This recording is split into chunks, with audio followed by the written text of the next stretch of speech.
মোমেনশাহী থেকে সীমান্ত ক্রস করে ওই পারে চলে যাবে। গারো পাহাড়ের এক ফিলিপ নামে ছেলের কথা বললাম, কিন্তু আমাদেরকে সোশ্যাল মিডিয়াতে জানানো হলো এই শুটার নাকি সিলেটে যাবে। কারা জানিয়ে পুরো জাতির দৃষ্টি পরিবর্তন করেছে। আমাদের সংস্থাগুলো 40 মিটার নিচ থেকে নাকি বিএনপি জামাত ধরতে পারত এক সময়। মাটির নিচ থেকে নাকি তারা মাইক্রোস্কোপ দিয়ে জাতীয় শত্রু এবং পাকিস্তানের গোলামদেরকে নাকি তারা ঘরে বের করত। তাহলে আজকের সেই মাইক্রোস্কোপগুলো কোথায়? আপনাদের 40 মিটার মাপার ফিতা কি নষ্ট হয়ে গেছে কিনা? যারা আজকে বাংলাদেশের ভিতরে বসে আমার আজাদির লড়াইকে ধ্বংস করে দিয়েছে, ৭১-এর পরেও আমরা দেখেছি বাংলাদেশে কিভাবে স্বাধীনতাকামী মুক্তির লড়াইয়ের সৈনিকদেরকে ব্রাশফায়ার করে ৩০,০০০ ৪০,০০০ মানুষকে এই আওয়ামী মুজিববাদীরা হত্যা করেছে। আমরা দেখেছি কাউন্টার কুর মধ্য দিয়ে আমাদের সশস্ত্র বাহিনীর ভিতরে শৃঙ্খলা বিনষ্টের যে নিরলস প্রচেষ্টা। আমরা সেই সময় দেখেছি কাদের সিদ্দিকের মতো এক গোলাম রাজাকার ভারতের, তার নেতৃত্বে কাদেরিয়া বাহিনী করে সীমান্তের প্রশিক্ষণ, টাকা এবং অস্ত্র দিয়ে আমার শত শত বিডিআর জওয়ানকে হত্যা করা হয়েছে। আমরা ৭৫ পরবর্তী বাস্তবতায় দেখেছি কিভাবে বাংলাদেশে রাজনৈতিক অনৈক্য তৈরি করা হয়েছে। এই প্রসেসের মধ্য দিয়ে এই পৃথিবীতে প্রত্যেকটা আজাদির লড়াইকে কিভাবে খেয়ে দেওয়া হয়। অথবা আজকে অভ্যুত্থানের পক্ষের শক্তি যারা ছিলেন, আপনারা যদি বোধ করে থাকেন 10টা 20টা 30টা 50টা আসনের জন্য ডানে বামে তাকাবেন, মনে রাখবেন বিএনপি জামাতের নেতাদের ফাঁসি কিন্তু আটকানো যায় নাই। আপনাদের বিভক্তি কিন্তু পুরো জাতিকে সর্বগ্রাসী ছোঁয়ার মধ্যে ফেলে দেবে এবং সেই ছবল থেকে কেউ বাঁচতে পারবেন না। তাই আজকে ৭৫ পরবর্তী সেই বাংলাদেশের আজাদি যে হস্তক্ষেপ ছিল, আজাদি ছিনতাই হয়ে গিয়েছিল, সেই ছিনতাই হওয়ার ইতিহাস থেকে নতুন করে আবার আমাদেরকে শিখতে হবে যে বাংলাদেশের এই খলনায়করা কিভাবে প্রশাসনে ঘাপটি মেরে বসে আছে, বিভিন্ন রাজনৈতিক দলকে বিভ্রান্তির মধ্যে ফেলছে।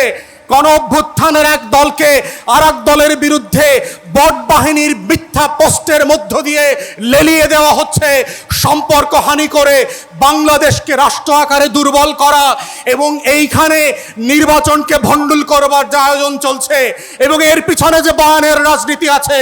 আমার 5 দশকের বুদ্ধিবেশ্যারা, আমার সাংবাদিক আর শিক্ষকরা ফেসবুকে যারা বিভিন্ন সময় সুশীলতা দেখান, তারা যেভাবে বয়ানের রাজনীতি করছেন, দিল্লির আধিপত্যবাদকে সফট পাওয়ার আকারে আমার সামনে হাজির করছেন, এইটা হচ্ছে অশনি সংকেত। এবং গণ অভ্যুত্থানের তরুণদেরকে মাথায় রাখতে হবে যে এই অভ্যুত্থানটা কিভাবে আগেও আজাদির লড়াইটাকে নাই করে দেওয়া হয়েছিল, কোন কোন উপকরণ দিয়ে করা হয়েছিল, কোন কোন প্রতিষ্ঠানকে দিয়ে করা হয়েছিল, রাজনৈতিক দলগুলোর ভুল সিদ্ধান্তগুলোকে কিভাবে আবার মঞ্চস্থ করবার চেষ্টা করা হচ্ছে। এটা বোঝার মধ্যেই হচ্ছে জুলাইকে ধরে রাখার একমাত্র সত্য। আজকের গণ অভ্যুত্থানের শক্তিগুলোকে মাথায় রাখতে হবে। শত্রু সাপেক্ষে আমার বয়ানের রাজনীতি যেমন মোকাবেলা করতে হবে, শত্রু সাপেক্ষে আজাদির লড়াইকেও হেফাজত করতে হবে। এটাই হচ্ছে আজাদি ধরে রাখার একমাত্র বাহন, এর বাইরে আর কোনো লড়াই নাই।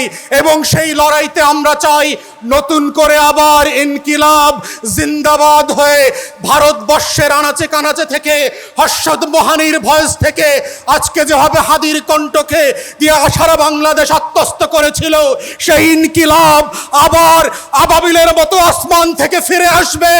আমাদের সশস্ত্র বাহিনীর মধ্যে কারা ঘাপটি মেরে দিল্লির খলনায়ক অ্যাসেট হিসাবে কাজ করছে, আমরা যেটা জানি না সেটা হচ্ছে আমাদের ডিজিএফআই, এনএসআই, এসবি, ডিবি থেকে শুরু করে রাষ্ট্রের আমলাতন্ত্রের মধ্যে নখরে নখরে কারা কারা বাংলাদেশকে প্রত্যেক দিন বিক্রি করে দেওয়ার জন্য কাজ করছে। সোশ্যাল মিডিয়াতে আমরা শুক্রবার থেকে জানি যে কে কে এই শুটিংয়ের সাথে জড়িত। ইনকিলাব ইনকিলাব ইনকিলাব ইনকিলাব ইনকিলাব ইনকিলাব। প্রিয় সংগ্রামী বন্ধুগণ, আজকের এই প্রোগ্রাম নারে তাকবীর, নারে তাকবীর, ইনকিলাব ইনকিলাব। ইনকিলাব ইনকিলাব। প্রিয় সাথী ভাইরা বোনেরা আমার, আজকে এমন এক সন্ধিক্ষণে আমরা দাঁড়িয়ে আসছি যে সময়ে আমাদের প্রতিবেশী দেশ, রাক্ষসী দেশ ভারত আমাদের উপর জেকে বসেছে। এই ভারত তাদের লক্ষ লক্ষ সন্ত্রাসীদেরকে এই দেশে পাঠাচ্ছে আমাদের দেশপ্রেমিক লোকদেরকে হত্যা করার জন্য। আজকে আমি একটা কথাই বলবো, আপনারা কি সেই হাদির রক্তের বদলা চান, বিচার চান কি চান না? আবু সাইদের রক্তের বিচার চান কি চান না? যদি চান, একটাই পন্থা আপনাদের সামনে আছে। সেই পন্থাটা হলো আগামী নির্বাচনে জুলাই আন্দোলনের যে বিপ্লবী আছে তাদেরকে আপনারা নির্বাচিত করে পার্লামেন্টে পাঠাবেন। এই বিচার হবেই হবে তখন। আর যদি তা না করে দালালদেরকে পাঠান, ইন্ডিয়ার দালালদেরকে পাঠান, আওয়ামী লীগের দালালদেরকে পাঠান, বিশ্বাস করেন এই দেশ আবার ফেসিবাদ কায়েম হবে। সুতরাং আপনাদেরকে অনুরোধ, আজকে নেমে পড়ুন। জুলাই বিপ্লবে যারা বিশ্বাস করে তাদেরকে আপনারা আগামী নির্বাচনে নির্বাচিত করে পার্লামেন্টে পাঠিয়ে পার্লামেন্ট বডি হবে, পার্লামেন্ট কমিটি হবে, একজন একজন করে লক্ষ লক্ষ দালালের বিচার হবে, তবে এই দেশ শান্তি হবে। আল্লাহ হাফেজ। বাংলাদেশ জিন্দাবাদ। প্রিয় সংগ্রামী বন্ধুগণ, এই মুহূর্তে বক্তব্য রাখার জন্য অনুরোধ করছি জুলাইয়ের অন্যতম সৈনিক, আপ বাংলাদেশের কর্মী আলী আহসান জুনায়েদকে বক্তব্য রাখার জন্য অনুরোধ করছি।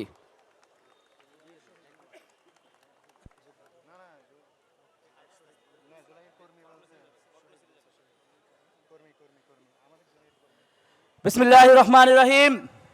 আজকে এই সমাবেশে উপস্থিত জাতীয় নেতৃবৃন্দ, সংগ্রামী জুলাই যোদ্ধাগণ, আসসালামু আলাইকুম। আপনারা জানেন এই সমাবেশ আমাদের আয়োজন করবারই কথা নয়। শরীফ ওসমান হাদির মাথায় গুলি করা হয়েছে। আমাদের ভদ্রতার অর্থ যদি মাথায় গুলি করা হয়, তাহলে আমাদেরকে আওয়ামী লীগের দোসরদেরকে মাটি থেকে খুঁজে বের করতে হবে। আমাদের ভদ্রতার জবাবে যদি আমার সহযোদ্ধাদের গায়ে গুলি চালানো হয়, তাহলে ওই সন্ত্রাসীদেরকে মাটিতে পিষে ফেলতে হবে। আমাদের ভদ্রতার জবাবে আমরা দেখছি ভারত মনে করেছে ভারত থেকে পরিকল্পনা করে আমার ভাইকে হত্যা চেষ্টা চালানো হবে। আর বাংলাদেশে শরীফ ওসমান হাদির ভাই বন্ধু বেঁচে থাকতে ভারত শান্তিতে রাখতে পারবে না। আমরা স্পষ্ট ভাষায় বলতে চাই, গুজরাটের কসাই বাংলার কসাইকে জায়গা দিয়েছো। যদি বাংলাদেশ যেতে যায়, বাংলাদেশের 20 কোটি জনগণকে সাথে নিয়ে কলকাতা থেকে বাংলার কসাইকে ধরে আনবো। বাংলার জনগণ ভয় পায় না। বাংলার জনগণ হাসিনাকে দিল্লিতে পালিয়ে যেতে বাধ্য করেছে। যে জনগণ গোলের সামনে নিজেদের বুক পেতে দিয়েছে, সেই জনগণ যদি কলকাতার উদ্দেশ্যে মার্চ করে, কোন শক্তি তাকে ঠেকাতে পারবে না। গুজরাটের কসাইকে সাবধান করে দিতে চাই, বাংলার কসাইকে অতি সত্বর বাংলাদেশে বিচারের মুখোমুখি করার জন্য ফিরিয়ে দিতে হবে। একই সাথে বলতে চাই, যারা সুশীলতা করছেন, আমার ভাইয়ের উপরে গুলি চালানোকে নরমালাইজ করার চেষ্টা করছেন, আপনারাও নিরাপদে থাকতে পারবেন না। যদি আমাদের উপর এভাবে করে হামলা চালানো হয়, জুলাইয়ের শক্তি বাংলাদেশে বেঁচে থাকতে আওয়ামী লীগ বাংলাদেশে রাজনীতি করতে পারবে না। একথা স্পষ্ট। আমার সংগ্রামী সহযোদ্ধাগণ, আমাদেরকে একটা স্পষ্ট প্রতিজ্ঞা নিতে হবে। বাংলাদেশে শরীফ ওসমান হাদির ঘটনায় শেষ ঘটনা হতে হবে। শরীফ ওসমান হাদির উপরে যারা হামলা চালিয়েছে তাদেরকে মাটির সাথে পিষে ফেলতে হবে। যে সিন্ডিকেটের সাথে জড়িত, যে ভারতীয় দালাল চক্রের সাথে জড়িত, বাংলাদেশে এজেন্সির যারা এর সাথে জড়িত, তাদেরকে বাংলাদেশের জনসমক্ষে শাস্তির মুখোমুখি করতে হবে। প্রিয় জনগণ, প্রস্তুত হন। জুলাই গণ অভ্যুত্থান হয়েছে, বিপ্লবে পরিণত করতে হবে। এই বিপ্লবের ডাক শরীফ ওসমান হাদি দিয়েছে। শরীফ ওসমান হাদির ভাই এবং বন্ধু আমরা। এই বিপ্লবকে চূড়ান্ত বিপ্লবে রূপান্তর করতে হবে ইনশাআল্লাহ। এই স্লোগান আমাদের বাঁচতে হবে, যে স্লোগান প্রাণের স্লোগান, গোলামি না আজাদি, গোলামি না আজাদি।